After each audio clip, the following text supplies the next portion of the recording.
Alrighty, so then after you've shown this thing, right, you've proven that is, right? Even if you can't get this question, don't skip the next question, okay? Because look at this, all they're really asking us to do is just solve for that temperature at C, right? And we've got this beautiful expression that we worked so hard to create. In one part of the problem, we figured out that the pressure at B was 267.13, right? They told us that the volume at B was 2.3 times 10 to the minus third. They told us at the beginning of the problem that the number of moles is 0.15. And then they're now telling us that this volume at C is 2.9 times 10 to the minus third. So now the only thing we don't know is that temperature, right? So let's just plug this in. Pressure at B is 267.13. I'm just going to use the number on my calculator. Okay, and that's kilopascal, so don't forget to say that it's times 10 to the third, right? The volume at B is 2.3 E minus 3. Don't forget to raise that to the 5/3. That's going to equal 0.15 times 8.31 times the temperature at C, which we don't know, times 2.9 times 10 to the minus third to the 2/3. Now you could, obviously you could just not use this expression and just do all the work and figure out what that pressure is, then figure out what that temperature is, and you'd be set. But they just gave us this expression. We've just proven it. Let's use it, okay? So let's do this. Let's find that 267. There it is, this guy. Boom.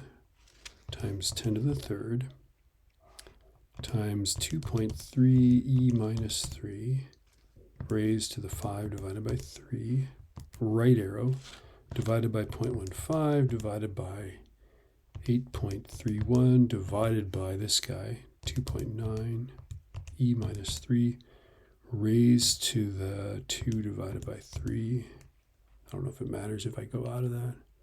So basically I just did all of this divided by this, divided by this, divided by this. And our temperature at C was 422.3 kelvins. Okay. Now, if you don't believe that, then you can actually just find the pressure using our ordinary thing, right? I mean, there's other ways to do this. I'll show you the other way. Okay. Let's erase some things here. I don't want to erase everything because we need some of this stuff, right?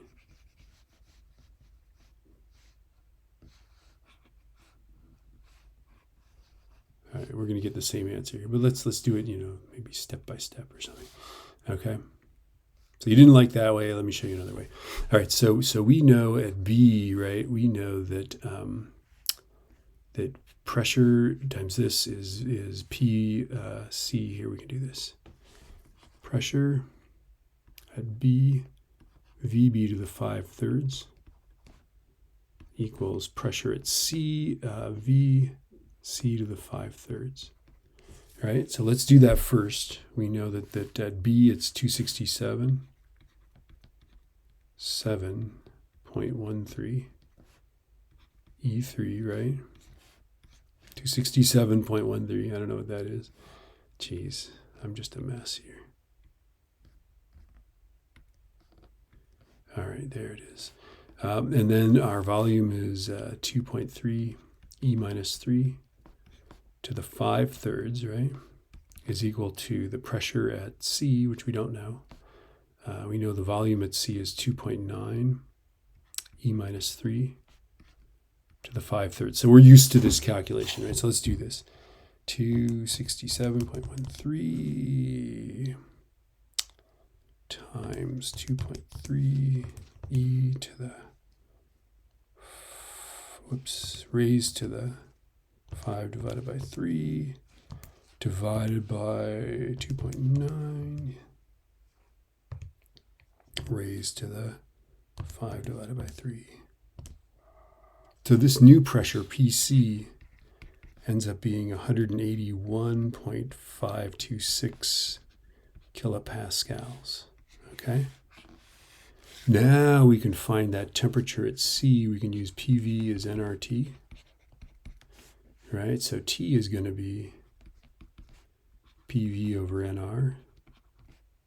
So that's going to be 181.526 E3 times our volume is 2.9 E minus 3 divided by 0.15 divided by R is still 8.31. All right, let's do that. So this guy raised to the third, or times 10 to the third, right? Times 2.9 E minus 3 divided by 0.15 divided by 8.31. And indeed, I get exactly the same number, 422.32. Ta-da! Kelvins. So 2 ways you can do it. Honestly, I would just use the formula that they gave you, but sometimes you're just so gobsmacked by this new formula that you're like, well, I don't know. But anyway, this is a problem we know how to do, and we can do it whether we use that fancy formula or not.